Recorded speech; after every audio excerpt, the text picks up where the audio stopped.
Good morning, hello friend, नमस्ते, आदाब, सत श्री अकाल। कैसे हैं आप सभी लोग। क्रेजी तनिष्क में आप सबका हार्दिक स्वागत है। फ्रेंड, आज मैं आपके लिए आदर्शवाद यानी टॉपिक लेकर आई हूँ, जिसमें ये बताऊँगी कि आदर्शवाद होता क्या है, आदर्शवाद में शिक्षा का क्या अर्थ है, क्या उद्देश्य है, इन सभी के बारे में क्या पाठ्यक्रम था इनके लिए, ये सब क्या गुण थे, क्या दोष थे, ये सब मैं आप लोगों को आदर्शवाद के बारे में बताऊँगी। इससे पहले अगर जो लोग इस वीडियो को देख रहे हैं वो लाइक सब्सक्राइब करना मत भूलिए। तो चलिए हम आप सभी को आदर्शवाद के बारे में बता रहे हैं। पहले हम आपको आदर्शवाद के बारे में बता दे रहे हैं कि आदर्शवाद होता क्या है। आदर्शवाद क्या होता है कि आदर्शवाद जो होता है दर्शन जो होते हैं, जो वेद ग्रंथ होते हैं, उस पे आधारित था आदर्शवाद। आदर्शवाद में जो होता है, ये जो होता है मन यानी मस्तिष्क जो होता है, हमारे जो विचार होते हैं, ये इनमें विचार जो होता है अंतिम महत्व दिया गया है संसार में। आदर्शवाद में क्या था, आदर्शवाद दो शब्दों से मिलकर बना है, आइडिया प्लस लिज्म, जिसका अर्थ होता है विचार, ठीक है। और आइडिया मतलब विचार और लिज्म मतलब वाद होता है।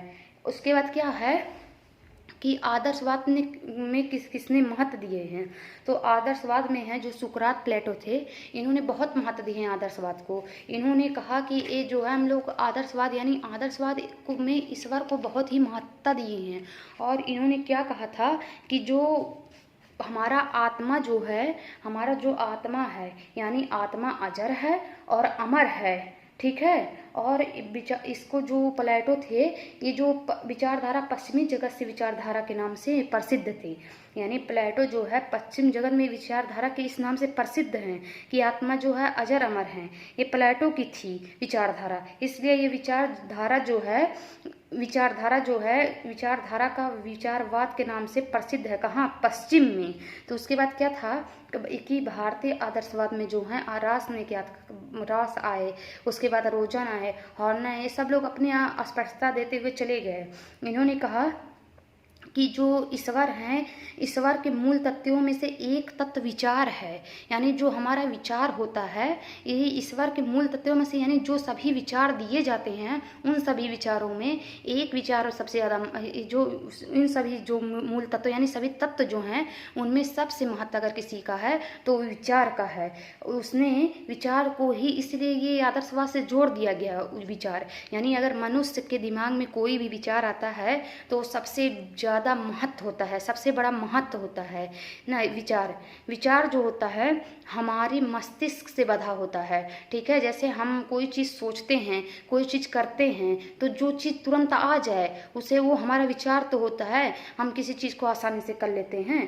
तो ये इस पे सब बहुत ज़्यादा। उसके बाद क्या कहा था कि व्यक्ति के अनुभवों को आत्मा सर्वमुखी यानी सर्वमुख सत्य है। यानी जब व्यक्ति जो होता है उसमें उसके अंदर जो अनुभव होता है, जो आत्मा होती है, वो बहुत ही सत्य होती है। इसमें तीन चीज़ की बात कही गई थी, सत्यम सुंदरम, उसके बाद सत्यम शिवम सुंदरम। जो ये तीन चीज़ आप सुनते हैं तो इसका मतलब क्या है, आप हमेशा सुनते होंगे कहीं गाने में, कहीं किसी में, कि सत्यम शिवम सुंदरम। आखिर सत्यम शिवम सुंदरम का अर्थ क्या होता है, कि सत्यम मतलब क्या होता है, शिवम मतलब क्या होता है, सुंदरम मतलब क्या होता है। यानी सत्य मतलब कि तुम सत्य बोलो, सत्य की राह पे चलो। शिवम यानी जो होता है कल्याणकारी हो, कल्याणकारी मतलब जो होता है पवित्र हो, ठीक है। और जो होता है सत्यम शिवम सुंदरम, जब कल्याणकारी होता है तो सुंदर भी होगा, ठीक है, वो सुंदर दिखेगा। तो ये सत्यम शिवम सुंदरम का अर्थ है। इसमें बहुत ही महत्व, यानी आदर्शवाद में बहुत ही महत्व दिया गया है इसका। इसमें क्या था, इसमें एक चीज़ और बहुत चीज़ महत्व है। कभी कभी पूछता है कि इसमें बालक का क्या महत्व है और इसमें जो होता है एक शिक्षक है उसके क्या महत्व हैं। तो आप बताएंगे जो शिक्षक होते हैं उनको प्रमुख स्थान दिया गया था, क्योंकि ये वेद पर आधारित थी, तो इसको जो तो प्रमुख स्थान यानी विचार पे आधारित थे तो इसे प्रमुख स्थान दिया गया था, ठीक है। ये आध्यात्मिक इसमें माना गया था। तो इस शिक्षक को प्रमुख स्थान और बालक को गौड़ स्थान। इसमें शिक्षक जो भी कहता बालक उसके अनुसार कार्य करता। जबकि आज का शिक्षा क्या है कि बालक के अनुसार ये शिक्षा दिया जाता है, ना कि टीचर के अनुसार। अगर बालक अच्छे से, बालक जिस हिसाब से अगर सिलेबस अच्छा रहेगा, ये सिलेबस एक प्रकार से अच्छा ही रहता है। बालक जब पढ़ेगा, बालक को अगर पसंद आएगी, बालक की रुचि के ऊपर सिलेबस बनाया जाता है, आधारित होती है, तो बालक उसको क्या होता है, आसानी से कवर कर लेता है, एब्जॉर्ब कर लेता है। और शिक्षा जो होता है सरल तरीके से कि बालक के अनुसार बनाया जाता है, बालक की रुचि के अनुसार बनाया जाता है कि बालक एक अच्छे सीख सके, इस अनुसार हम शिक्षा देते हैं। तो चलिए आदर्शवाद के बारे में आगे पढ़ते हैं कि आदर्शवाद होता क्या है। आदर्शवाद यानी शैक्षिक विचारधाराएं। आदर्शवाद दर्शन की सबसे प्राचीनतम विचारधाराओं में आदर्शवाद का प्रमुख स्थान है। आदर्शवाद में विचारों, आदर्शों, मूल्यों, प्रत्ययों पर अत्यधिक बल देने के कारण इसे विचारवाद या प्रत्ययवाद के नाम से जाना जाता है। यानी जो होता है आदर्शवाद जो होता है, दर्शन यानी दर्शन जो दर्शन की सबसे प्राचीन यानी सबसे पुराना जो विचार है, उस धाराओं में आदर्शवाद का प्रमुख स्थान है। ठीक है, यानी जो हमारे विचार होते हैं, प्राचीन विचार से जो चले आ रहे हैं, जो दर्शन से चले आ रहे हैं, उनमें बहुत ही मुख्य स्थान है। किसका? आदर्शवाद का। यानी इसमें क्या होता है, आदर्शवाद में विचार, आदर्श, मूल्यों, प्रत्ययों पर अत्यधिक बल देने के कारण इसे विचारवाद या प्रत्ययवाद के नाम से जाना जाता है। आदर्शवाद आइडियलिज्म के किन्हीं हिंदी रूपांतरण है। यानी जो आदर्शवाद जो होता है, आइडियलिज्म जो होता है, हिंदी का रूपांतरण होता है जो दो शब्दों के योग से बना है। किस किस शब्दों के? एक आइडिया मतलब विचार, प्लस इज्म मतलब वाद। यानी जो हमारा विचार होता है ना, विचार से संबंधित होते हैं वाद, अर्थात ये दार्शनिक विचारवाद जो विचार को केंद्रित माना जाता है, यानी इसे विचारवाद के नाम से भी जाने जाते हैं। ठीक है, तो आदर्शवाद में शिक्षा का अर्थ, आदर्शवाद में शिक्षा का क्या अर्थ है? आदर्शवाद मनुष्य को ईश्वर की सर्वोत्तम रचना मानता है। यानी जो आदर्शवाद है मनुष्य की ईश्वर की सर्वोत्तम रचना, यानी आदर्शवाद में मनुष्य को, जो मनुष्य हैं ईश्वर की, यानी ईश्वर जो हैं उनकी सबसे उत्तम जो रचना होती है उनको मानता है। ठीक है, मनुष्य अपने मानसिक विचारों, मनुष्य जो होते हैं अपने मानसिक विचारों द्वारा सांस्कृतिक, नैतिक, आध्यात्मिक कारकों से प्रकृति और समाज वातावरण पर नियंत्रण रखता है। यानी जो मनुष्य होता है, मानव होता है, वो अपनी नैतिक से, यानी नैतिकता के उनको जो उसके अंदर जो नैतिकता होती है, आध्यात्मिकता जो हम लोग अध्ययन करते हैं, और संस्कृति जो समाज में संस्कृति बनती है, उसके अनुसार जो होता है वो समाज में रहकर, यानी उस समाज में उस वातावरण यानी उस इन्वायरमेंट पर नियंत्रण रखता है। यानी उस वातावरण के अनुसार, यानी इन्वायरमेंटल के अनुसार एक नियंत्रण रखता है, उसके अनुसार ढलता है। ठीक है, उसके अंदर नैतिकता होती है, उसके अंदर आध्यात्मिकता होती है, उसके अंदर संस्कृति होता है। ये आदर्शवाद का कहना है। ठीक है, लेकिन जब ये प्राकृतिक को बिल्कुल नहीं मानता है, आदर्शवाद जो होता है प्राकृत को बिल्कुल नहीं मानता है कि हाँ प्राकृत में बच्चे रहकर खेल सकते हैं, सीख सकते हैं। ये प्राकृत को गॉड मानता है, यानी प्राकृत में सोचता है कि बच्चे बिगड़ जाएंगे। ठीक है, तो ये सिर्फ जो विचार को महत्व देता है, ईश्वर को महत्व देता है। ठीक है, और इन सभी कार्यों को सही दिशा देने में शिक्षक की महत्वपूर्ण भूमिका होती है। यानी जो बच्चों के अंदर नैतिकता होती है, बच्चों के अंदर जो आध्यात्मिकता दी जाती है, संस्कृति जो होती है, इसमें जो होता है एक टीचर की, एक शिक्षक की, बहुत ही एक शिक्षक की एक, यानी शिक्षा जो होती है, शिक्षक की तो भूमिका होती ही है। उससे पहले क्या, तो शिक्षा, अगर इंसान किसी चीज़ को अगर शिक्षा के द्वारा प्राप्त करता है तो बहुत ही महत्वपूर्ण होता है। वो जल्दी से उसके अंदर नैतिकता दिखाई देती है, उसके अंदर जो होता है संस्कृति, यानी जो बच्चे जो होते हैं किस तरह ढलते हैं वो सब दिखाई देता है। किससे? शिक्षा के अनुसार।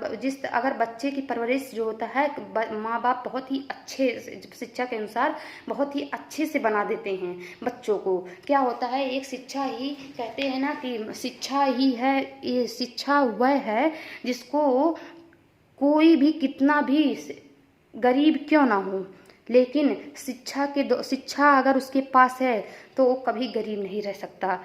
ठीक है, गरीब है लेकिन वो कभी गरीब दिखता नहीं, क्योंकि शिक्षा से है, उसके अंदर तरीका रहता है, उसके अंदर नैतिकता रहता है। ठीक है, वो सब भूमिका समाज में क्या चाहिए आजकल, समाज में चाहिए कि लोगों को किस तरह लोगों से घुल मिलकर रहना चाहिए, किस तरह लोगों से बात करनी चाहिए। ठीक है, अगर हमारे अंदर अगर संस्कार है तो हम बड़े को हम लोग बहुत ही कहते हैं ना, बहुत ही हम लोग उनको एकदम बड़े जैसे इज्जत से बात देते हैं, इज्जत उनको एकदम कहते हैं, और उनको हम अपना आदर्श मानते हैं। जो हमारे बड़े बुजुर्ग होते हैं उनको हम आदर्श मानते हैं, उनकी राय पर हम लोग चलते हैं, देखते हैं कि कितना इन्होंने क्या इस वातावरण में अपने आप उनसे हम सीखते हैं। कहते हैं शिक्षा एक ऐसी चीज़ है जो आप हर जगह रहकर सीखते हैं, हर चीज़ छोटी बड़ी चीज़ आप नोटिस कर सकते हैं, कौन क्या है, कौन क्या कर रहा है, एक शिक्षा ही होता है। क्या कहते हैं, यहाँ शिक्षा की बहुत ही ज़रूरत होती है, तो वही कहा गया है। अतः शिक्षा मानव को परिष्कृत एवं सबल बनाकर मानवता का पाठ पढ़ाती है और अच्छे कार्यों के ओर उन्मुख करती है। यानी जो होता है शिक्षा जो होता है अच्छे कार्यों की ओर उन्मुख करती है, एक अच्छा पाठ पढ़ाती है मानवता का। कहते हैं जो अगर मानव और पशु में क्या अंतर होता है, मानव जो होता है उसको पता रहता है कि हाँ ये हमें यहाँ पर किस तरह रहना चाहिए, किस तरह बैठना है। पशु को क्या पता रहता है कि हाँ हमको किस तरह बैठना चाहिए, किस तरह क्या, उसको जो दिया जाता है वो खा लेता है। मानव को जो दिया जाएगा वो खा लेगा, कभी नहीं। अभी मानव को भूसा वगैरह दिया जाए, घास दिया जाए, क्या मानव खाएगा? कभी नहीं आएगा, क्योंकि उसको पता रहता है कि हमारे लिए क्या अच्छा है क्या बुरा है। लेकिन पशु को नहीं पता है कि क्या अच्छा है क्या बुरा है। ठीक है, आगे देखते हैं क्या है। फ्राबेल के अनुसार शिक्षा मानव जीवन को सतत विकास की प्रक्रिया है जो भौतिक ज्ञान प्रदान करती है और आध्यात्मिक ज्ञान की ओर लेकर अंत में ईश्वर से संबंध स्थापित करती है। ठीक है, क्या कह रहे हैं फ्राबेल कि शिक्षा जो होता है मानव जीवन की सतत विकास प्रक्रिया है।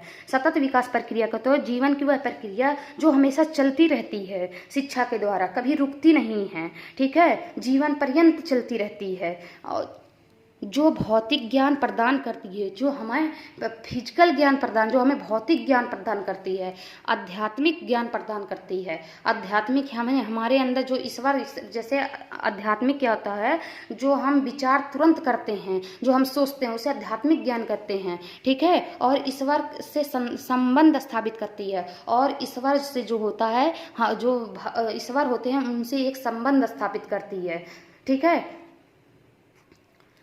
अब देखिए आदर्शवाद में शिक्षा का उद्देश्य क्या है। आदर्शवाद के अनुसार शिक्षा का मुख्य उद्देश्य व्यक्ति को उत्कर्ष या आत्मानुभूति की प्राप्ति है। जो आत्मानुभूति होती है, जो व्यक्त होते हैं, आदर्शवाद में शिक्षा का मुख्य उद्देश्य व्यक्त को आत्मानुभूति की प्राप्ति है। यानी जो होता है, जो विचार हमारा आता है, आत्मा का सर्वोच्च क्षमताओं का जो वास्तविक रूप प्रदान की जाती है, उसी को आत्मानुभूति कहते हैं। दूसरा क्या है, संस्कृत विरासत अर्थात धर्म, कला, नैतिकता, साहित्य, गणित, विज्ञान आदि की समृद्धि के लिए, यानी फैलाव के लिए जो हमारी संस्कृत विरासत जो हमें विरासत में मिली हुई है, चाहे वो धर्म से हो, चाहे कला हो, चाहे नैतिकता, जो हमें नैतिकता हमारे अंदर है, गुण पाए जाते हैं, क्या अच्छा है क्या बुरा है, साहित्य हो, गणित हो, विज्ञान आदि की समृद्धि यानी फैलाव हो। ठीक है, तीसरा क्या है, अमर आदर्शों व मूल्यों की प्राप्ति के लिए। ठीक है, चौथा क्या है, शारीरिक विकास, यानी प्लेटो के अनुसार जो होता है, प्लेटो एक कहे थे अपने के अनुसार कि मानव के मन, शरीर, आत्मा का सर्वांगीण विकास करना ही शिक्षा है, किसके, प्लेटो के अनुसार। उसके बाद क्या था, बौद्धिक विकास, यानी मानव के जो बौद्धिक जो विचार हैं उसका विकास होना चाहिए। ठीक है, अगर मानव का बौद्धिक विकास यानी मानव का बौद्धिक विकास मतलब कि बुद्धि का विकास। अगर मानव का बुद्धि का विकास रहेगा तो सभी प्राणी, अगर बुद्धि रहेगी तो क्या होगा, अगर वो सभी प्राणियों में श्रेष्ठ बन सकता है, सबसे अच्छा सबसे महान बन सकता है। कौन? मनुष्य। ठीक है। तीसरा क्या है, आदर्शवाद में शिक्षा का पाठ्यक्रम। क्या पाठ्यक्रम है? आदर्शवाद में पाठ्यक्रम के अंतर्गत सूचनाओं को ज्ञान के रूप में, पुस्तकों को यंत्र के रूप में तथा महान विचारक को आदर्श के रूप में प्रस्तुत किया जाता है।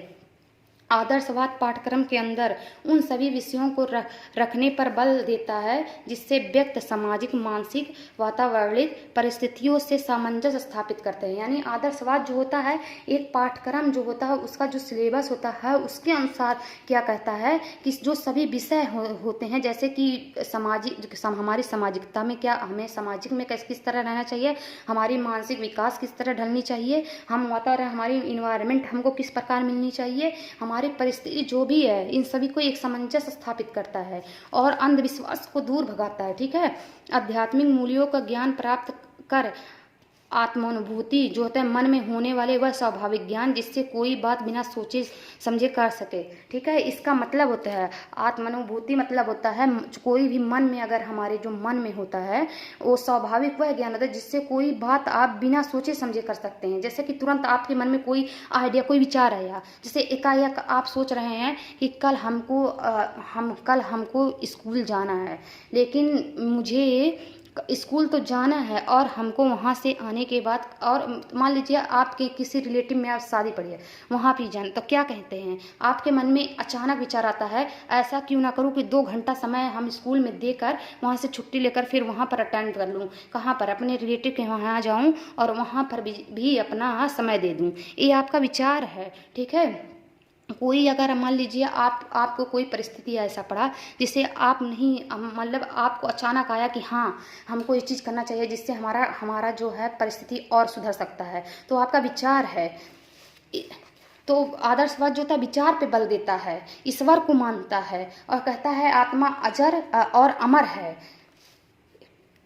और क्या है, इस दृष्टिकोण से पाठ्यक्रम में निम्नलिखित विषयों का महत्व दिया गया है, जैसे सत्यम शिवम सुंदरम, जो शाश्वत मूल्यों की प्राप्ति होती है। वही मैं आपको पहले बताई हूँ शुरू में कि सत्यम शिवम सुंदरम यानी सत्य की प्राप्ति, शिवम मतलब होता है कल्याणकारी, यानी पवित्र हो, और सुंदर जो पवित्र हो अपने आप सुंदर दिखेगा। ठीक है।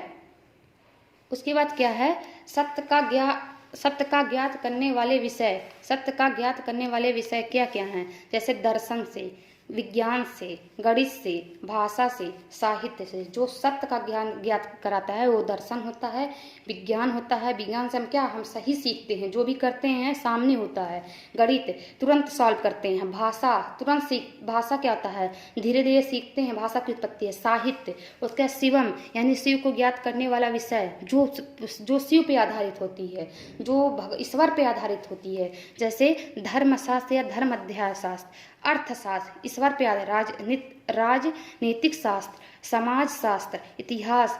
ठीक है। ये सब इतिहास में भी आप देखेंगे। ठीक है, कि इतिहास में जो खोज की जाती है, यानी वहाँ पर भी खोज की जाती है, खोज पे आधारित होती है। ठीक है। उसके बाद क्या है, सुंदरम का ज्ञान करने वाले विषय, जैसे शारीरिक शिक्षा, कला, संगीत, नृत्य, निर्माण, रचना। ठीक है। जैसे जो शारीरिक शिक्षा है, जो हमारा जो शरीर का शारीरिक शिक्षा, फिजिकल, और कला जो हमारा आर्ट, संगीत, इस सब के माध्यम से क्या हम लोग सुंदर, यानी हमको अच्छा लगता है, हम लोग तब सीखते हैं ना। नृत्य, जो नृत्य होता है, निर्माण, रचना, किसी चीज़ का निर्माण कर, रचना करना, जो रचना करते हैं हम लोग अपने आप से, जो रचना कर बना देते, अचानक जो चीज़ की जाती है। उसके बाद क्या है,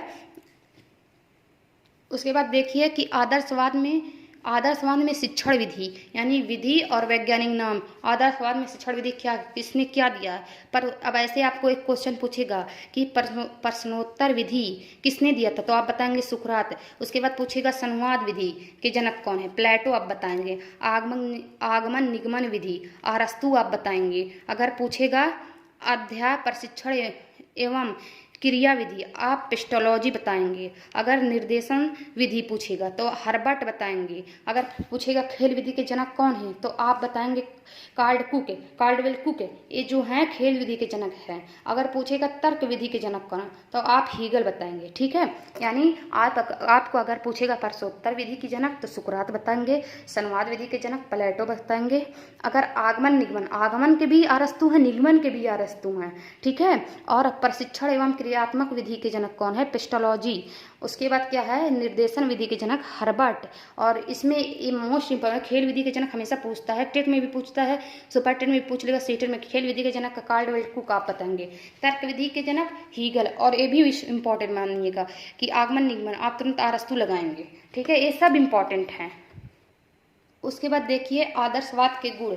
आदर्शवाद बालक में चरित्र निर्माण तथा सत्यम शिवम सुंदरम जैसे आध्यात्मिक मूल्यों का सृजन करता है। यानी आदर्शवाद जो होता है बालक के चरित्र का निर्माण करता है, और सत्यम शिवम सुंदरम यानी सत्य क्या है, शिवम यानी कल्याणकारी, उसके लिए कल्याणकारी क्या है, जैसे कि जो होता है यानी पवित्र क्या है, और जो पवित्र है वही सुंदर है। ठीक है, उसके बाद आदर्शवाद जो होता है आत्मानुभूति आदर्श व्यक्ति निर्माण का प्रेरक तत्व है। ठीक है, ये क्या होता है? उसके बाद क्या है? आदर्शवाद में बालक स्वतंत्र रूप से विचारों को अभिव्यक्त कर सकता है। यानी आदर्शवाद में जो होता है बालक अपने विचार, कोई विचार होता है अपने विचार को स्वतंत्र रूप से अभिव्यक्त कर सकते हैं। जैसे क्या होता है कि आप बालक को बुलाइए और आप कोई चीज़ दीजिए, कोई टॉपिक, और बच्चे से कहिए कि चलिए पोएम दे दीजिए या कोई कहानी दे दीजिए, और आप क्वेश्चन पूछ रहे हैं तो क्या होता है आपको, तो बालक कह दे कुछ भी आपके मन में, कोई बालक से आप कहिए आपके मन में जो है आप बताइए, तो बालक वहाँ स्वतंत्र है। ठीक है, कि आप जो भी है अब आपके दिमाग, यानी बच्चे से कह रहे हैं कि जो भी आपके दिमाग में चल रहा है आप हमें बताइए। बच्चा क्या कहता है? तुरंत बताता है नहीं, हाँ ये चीज़ देखिए। अगर कहानी के बारे में पूरा सुन लेगा उसके बाद अपना विचार आपको बताएगा। लेकिन वही चीज़ आप अपने विचार से, यानी आप अपना तर्क देंगे और आप उस क्वेश्चन को अपने मन से दिखाइए और कहिए जो हम जैसे बताएं सेम वैसे बताइए, तो बालक कहीं ना कहीं बदकर रहेगा। बालक सोचेगा कि उसके मन में तुरंत वो चीज़ नहीं आएगा जब तक वो उस चीज़ को रटेगा नहीं, जब तक वो उस चीज़ को अच्छे से ध्यान नहीं देगा। ठीक है, तो जब क्या कहते हैं हमेशा कि जो इन्वायरमेंट होना चाहिए, जो वातावरण होना चाहिए, वो बालक को इस प्रकार देना चाहिए कि बालक अपने आप को स्वतंत्र महसूस करे, जिससे बालक अच्छे से सीख सके। ये क्या थे? इनके गुण थे। आदर्शवाद के दोष। आदर्शवाद के दोष क्या क्या हैं आइए देखते हैं। आज के औद्योगिक युग में जहां बेरोजगारी एवं जनसंख्या जैसी समस्याएं हैं, वहां आध्यात्मिक विकास शिक्षा का एकमात्र उद्देश्य नहीं हो सकता। बिल्कुल सही है कि आज के युग में जो है, जो हमारे युग में जो है बेरोजगारी की संख्या जो है इतनी बढ़ गई है, यानी लोग बेरोजगार घूम रहे हैं। तो क्या आप वहां पर एक आध्यात्मिक को मात्र उद्देश्य होना चाहिए आध्यात्मिक आज के इस युग में? बिल्कुल नहीं। आध्यात्मिक मतलब क्या होता है? आध्यात्मिक मतलब क्या होता है? जीवात्मक और परमात्मा का ज्ञान। क्या आप इस हिसाब से बताएंगे कि परमात्मा का ज्ञान और जीवात्मक ज्ञान सिर्फ आप बताएंगे? बेरोजगार जहाँ इस युग में जो है बेरोजगारी की समस्या इतनी बढ़ जा रही है, वहाँ आप इस हिसाब से निर्माण करेंगे? बिल्कुल नहीं, क्योंकि आज के ज़माने में कुछ भी हो आप हमेशा हर चीज़ देखेंगे कि हमें किस तरह सोचना है, हमारी विचार क्या है, हमारे देश किस तरह यहाँ पर हमें जो है कहते हैं ना, जैसे इसमें आदर्शवाद में कुछ बताया गया है। उसके बाद क्या होता है प्राकृतवाद में प्राकृत को महत्व की और प्रयोजनवाद में दोनों को महत्व दी गई है। तो हम लोग को दोनों के माध्यम से चलना चाहिए, क्योंकि आज के ज़माने में दोनों ही बहुत ही अपने अपने जगह पर एक सत्य की उत्पत्ति कर रहे हैं, लेकिन एक को कभी मानकर हम लोग आगे नहीं बढ़ सकते हैं। दूसरा क्या है? आदर्शवाद में बालकों को गौण स्थान दिया गया तथा अध्यापक को प्रमुख स्थान दिया गया। क्या बिल्कुल दोष है कि अध्यापक जो है, अगर अध्यापक को आप लोग अगर अध्यापक को प्रमुख स्थान देंगे और बालक को गौड़ मानेंगे तो बालक की कोई चीज़ को सीख पाएगा। जिस चीज़ को आप जल्दी से सिखाना चाहते हैं उस चीज़ को बालक बिल्कुल नहीं सीख पाएगा। अगर आप अध्यापक के अनुसार बालक को सिलेबस देंगे या उसके अनुसार अगर अध्यापक को कुछ पसंद हो और बालक को कुछ पसंद हो, हम लोग बालक के रुचि के अनुसार देखेंगे पढ़ाएंगे, ना कि हम लोग ये देखेंगे कि एक जो टीचर है, एक जो अध्यापक है उसकी रुचि के अनुसार पढ़ाएंगे। ये गलत है। हम आज के युग में बालक को महत्व दिया जाना चाहिए। बालक जिससे तर्क वितर्क करके अपना जो सिलेबस है, अपना जो स्वतंत्रता है वो आपके आगे रख दे, ठीक है, जिससे वो आगे बढ़ सके। और शिक्षा का माध्यम जिस तरह ऊंचा होता हुआ जा रहा है इस देश में, उस तरह जब बालक को प्रमुख स्थान देंगे तो बालक जल्दी से सीख कर वो अपने स्थान को और भी बेटर कर सकता है, वो अपने सिलेबस को और भी बेटर कवर कर सकता है।